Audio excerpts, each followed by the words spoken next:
સમાચારમાં વાત કરીએ તો ભાવનગરથી સમાચાર પ્રાપ્ત થયા છે તો ભાવનગરથી મહત્વપૂર્ણ સમાચાર સામે આવી રહ્યા છે। ભાવનગરમાં સરકારી અનાજની દુકાન પર દરોડા પાડવામાં આવ્યા છે।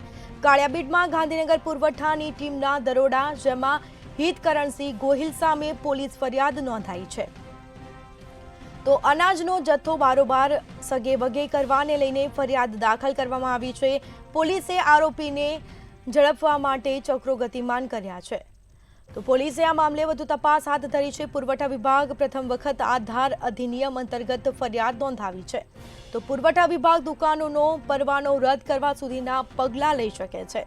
તો પોલીસે આરોપીની ધરપકડ કરી અને આ મામલે વધુ તપાસ હાથ ધરી વધુ પૂછપરછ હાથ ધરાશે। તો અનાજનો જથ્થો બારોબાર સગેવગે કરવાની ફરિયાદ દાખલ કરવામાં આવી છે। તો અત્યાર સુધી કેટલો અનાજનો જથ્થો સગેવગે કર્યો છે, કોને આપવામાં આવ્યો છે, તે અંગે પોલીસે વધુ તપાસ હાથ ધરી છે। તો ભાવનગરના સરકારી અનાજની દુકાન પર કાળિયાબીડમાં ગાંધીનગર પુરવઠાની ટીમને દરોડા પાડ્યા છે, સાથે જ કાર્યવાહી કરવામાં આવી છે।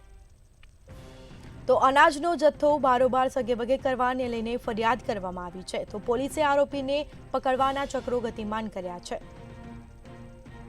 તો અનાજનો જથ્થો કોને આપવામાં આવ્યો છે, ક્યાં પહોંચાડ્યો છે, તે અંગે પોલીસે વધુ તપાસ હાથ ધરી છે। આરોપીની ધરપકડ કરી વધુ પૂછપરછ હાથ ધરશે।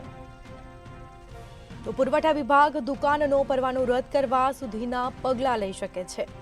તો હિતકરણસિંહ ગોહિલ સામે પોલીસ ફરિયાદ દાખલ કરવામાં આવી।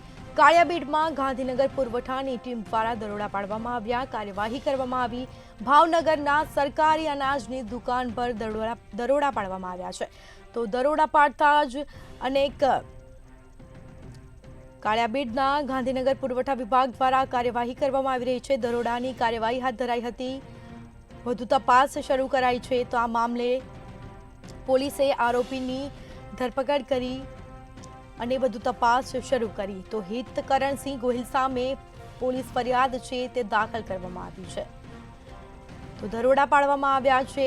અનાજની દુકાન પર ગાંધીનગર પુરવઠાની ટીમ દ્વારા કાર્યવાહી હાથ ધરાઈ છે।